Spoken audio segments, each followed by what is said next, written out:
Body left at KPH, cops name persons of interest.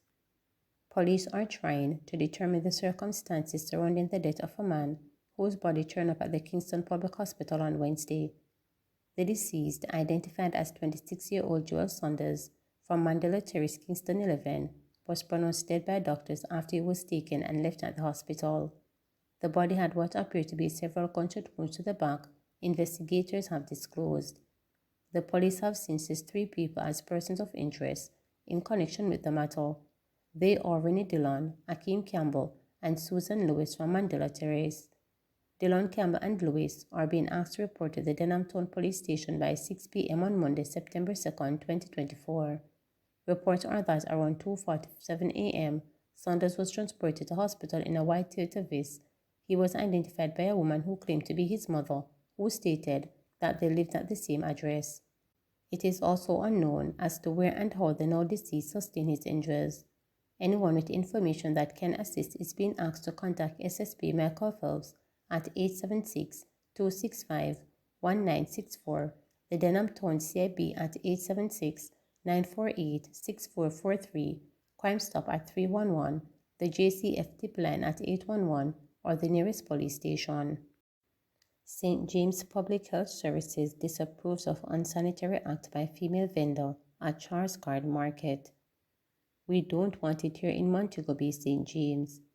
That's the declaration from Parish Manager for the St. James Public Health Services, Lennox Wallace, as he expressed disapproval of an unsanitary act by a female vendor at the Charles Garden Market.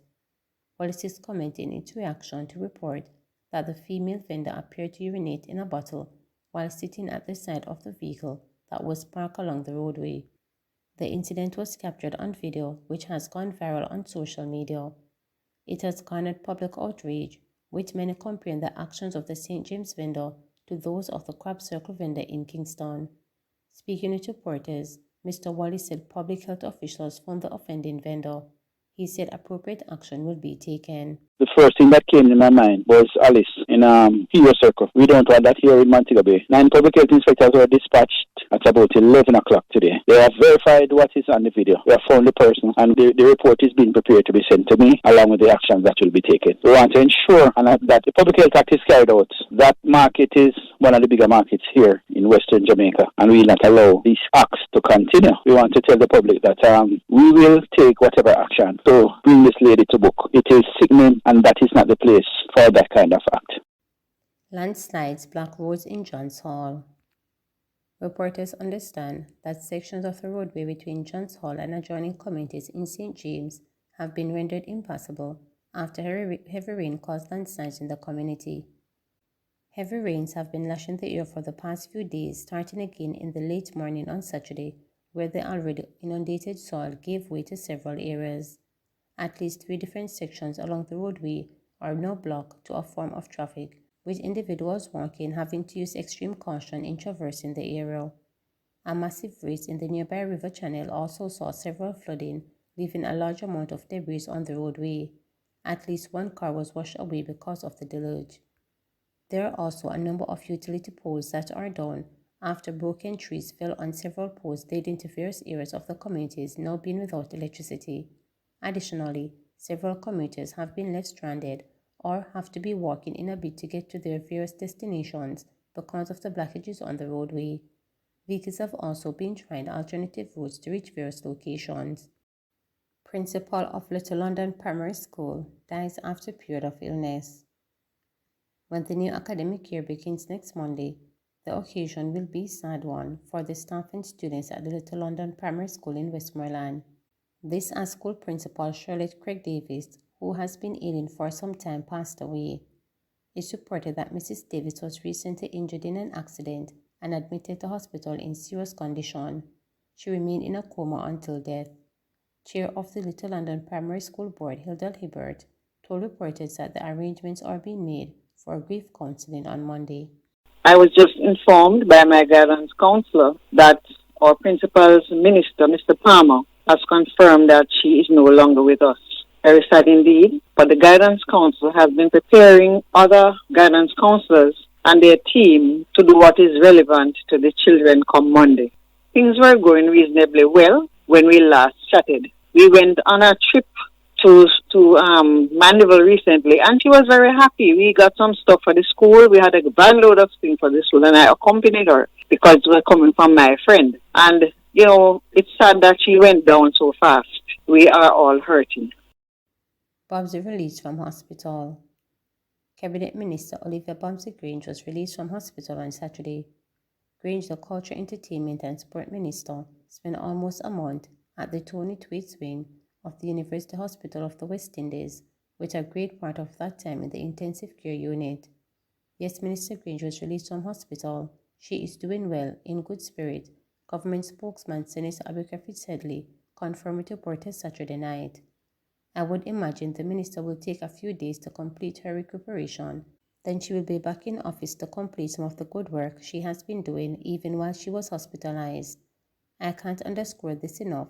The minister has asked me to convey to people in Jamaica and across the world who have been sending in love and support and good wishes that she is deeply appreciative of the sentiments, stated Fitzhedley. Grange, 78, who represents the St. Catherine Central constituency in Parliament, had missed the Independence Grand Gala, the major event to celebrate the national independence on August 6 because of her hospitalization. The gala is organized by her ministry. Jamaicans urged to maintain good doctor-patient relationships to ensure medical problems are adequately treated. Medical Chief of Staff at the University Hospital of the West Indies, Dr. Carl Bruce, is encouraging Jamaicans to maintain good doctor-patient relationships to ensure their medical problems are being adequately treated. Speaking with reporters, Dr. Bruce explained that the COVID-19 pandemic disrupted the medical care of many chronically ill patients in Jamaica and across the world. He explains even further that though the pandemic has passed, emergency departments at hospitals are now dealing with increased cases of complications from chronic diseases following disruptions in care. As a result, Dr. Bruce is appealing to citizens to visit their nearest healthcare provider to get their medical conditions back under control.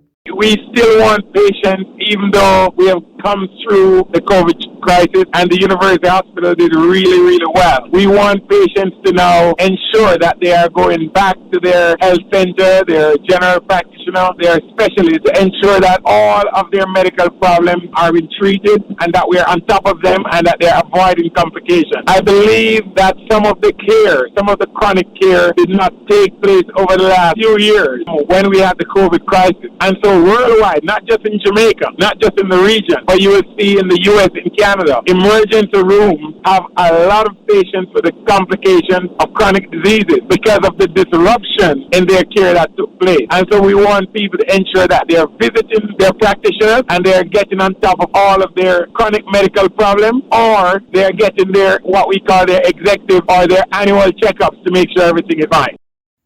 Scammers charging for hurricane relief supplies in Clarendon. Minister of Labour and Social Security Pernell Charles Jr. has issued a warning to people who he says are entering his hurricane-based Clarendon Southeast constituency under the guise of distributing aid, only to be collecting from persons on the receiving end.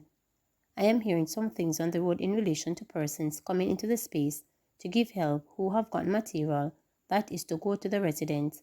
But I want to warn that any material that is supposed to be of the benefit of a resident, any resident that has to pay for that material, people will be locked up. I will make sure a report is made to the authorities because as a country, we are going to be judged on how we treat people who need it the most, said a militant Charles Jr. At times like this, when people need the help, anybody who is going to come in here and manipulate it and use it against the people, you have another thing coming. Every single cent that is for the people of Rocky Point, Portland Cottage, and across the nation is to be spent on them. This is not the time to be thinking selfishly. Let this be a warning. Jamaica is a strong democracy, and we welcome support from anybody who is willing to give it. But when you come here, you will fall in line with the protocol set by Jamaica, and if you are coming to give the support with a willing heart and not an extended hand, added Charles Jr. He was speaking at a function at the Rocky Point Community Center on Monday as the government started the distribution of 10,000 hurricane roof straps to residents of Rocky Point and nearby areas in Clarendon that were severely impacted by Hurricane Beryl. Speaking at the function, Minister of Local Government and Community Development Desmond McKenzie assured the residents that the hurricane roof straps are free and declared that there will be some amount of accountability in the distribution process. The government has to ensure that the things that were given to those who have been affected is not given out with your right hand and you receive something in your left hand. Though 10,000 hurricane straps are free, you have to pay no money for it, no money at all, it is free. I want to appeal to those of you, this is not for exchange, and persons who get these hurricane straps, the municipal corporation will have a record of it and you cannot put on the roof without these straps, stated McKenzie. He told the residents that going forward, as part of the approval process, the local authorities will be insisting that any roof to be installed using ply and zinc must have straps to help secure them. Remember to subscribe, like, share, and click the notification bell for daily updates.